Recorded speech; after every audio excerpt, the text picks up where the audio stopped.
রিমঝি, একটা minute. Sorry, আমার এই শীটটা রেডি করতে দেরি হয়ে গেল। It's okay. নিজাম সাহেব আপনার কেমন পরিচয়? খুব ঘনিষ্ঠ কেউ?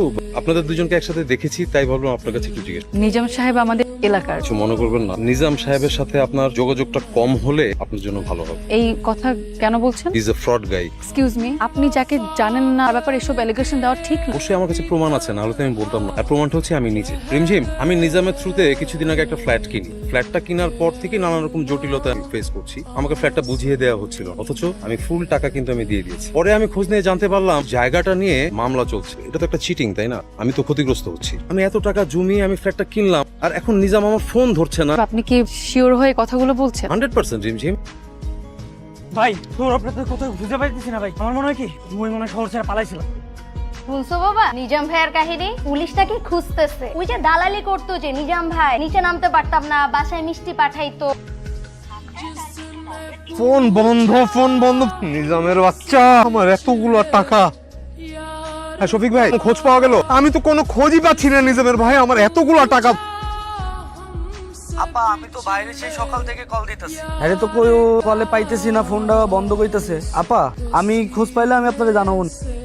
ফোন ধরলে বলেন আজ না কাল, কাল না পরশু। আপনি কি শুরু করেছেন? আপনাকে বিশ্বাস করারই তো আমার ভুল হয়েছে নিজাম সাহেব। বিশ্বাস করেন, আমার এই মিডলম্যান ক্যারিয়ারে এই প্রথমবার আমার সাথে এরকম। ভাই আমিও তো ঠকছি, আমার সাথে তো বিশ্বাসঘাতকতা করছে ওরা। না না, আমি আপনাকে আর বিশ্বাস করতে পারছি না নিজাম সাহেব। আমি আমার পুরো জীবনের সঞ্চয়টা আপনার হাতে তুলে দিয়েছিলাম। আমার এখন কি মনে হচ্ছে জানেন? আপনিও এই চক্রটার সাথে জড়িত। আপনাদের সবাইকে পুলিশে দেওয়া উচিত। পুলিশে দিলে দেন, কিন্তু বুকে হাত দিয়ে বলতে পারি যে আজ পর্যন্ত কোনো মানুষকে ঠকাই না। ভাই ওই সৌরভ করছে এই কাজগুলা। এই সৌরভ এই বিশ্বাসঘাতকতা আমার সাথেও করছে ভাই। দেখেন ভাই, আমি এত গ্যাসগোজ বুঝি না। আপনাকে টাকা দিয়েছি, আপনি আমাকে ফ্ল্যাট বুঝিয়ে দিবেন। আর যদি আপনি আমাকে টাইমলি বুঝায় না দেন, আমি কিন্তু অন্যরকম একটা ডিসিশন নিতে বাধ্য হব।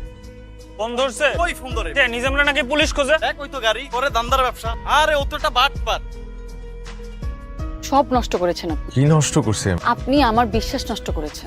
কি আবল তাবল বলতেছ? ঠিক এই মুহূর্তে আমার মানসিক অবস্থা কি জানেন? দেখো ওই ফ্ল্যাট নিয়ে একটা ঝামেলা হয়ে গেছে। ওনার সাথে যেমন একটা প্রতারণা হয়েছে, আমার সাথেও প্রতারণা হয়েছে। বিশ্বাস করো এখানে আমার কোনো দোষ নাই। এখানে আমি তো আগেই বলেছি আপনি আমার বিশ্বাস নষ্ট করেছেন। সমাজের কথা, পরিবারের কথা কিছু না ভেবে আমি আপনার সাথে কেন মিশতাম জানেন? কারণ আমি আপনাকে অসম্ভব সম্মান করতাম। বাবা যখন বারবার বিয়ের কথা বলতো, আমি বারবার তার কাছে সময় চাইতাম। কেন জানেন? কারণ আমি ভাবতাম আপনি একজন ভালো মানুষ, সৎ মানুষ। তুমিও যদি সবার মতো আমাকে ভুল বুঝো, তাহলে আমি কোথায় যাবো? অন্য কেউ আমার বিশ্বাস করুক বা না করুক, তুমি তো বিশ্বাস করো। আমি 2 নাম্বারই করে টাকা কামাই না। রিমঝিম আমার প্লিজ নিজাম ভাই, প্লিজ আপনি আপনার মুখে আমার নামটা নিয়ে নেন। আপনি আর কখন আমার সাথে যোগাযোগ করবেন? আমি আপনার এই মুখ আর জীবনেও দেখতে চাই না। কি নিয়ে ভাবছো বাবা? ঝুমঝুমটা দেখতে দেখতে বড় হয়ে গেল। বাবা একটা ইম্পর্টেন্ট কথা ছিল। কি কথা মা? আমার পছন্দের পাত্রের সাথে তুমি প্রস্তাবটা নিয়ে আগাতে পারো। আমার আর সময় লাগবে না। সত্য আর মিথ্যার দ্বিধা জালে জড়ায় আমার ভালোবাসার অপমৃত্যু হইতেছে। কেমনে মানুষকে বিশ্বাস করে?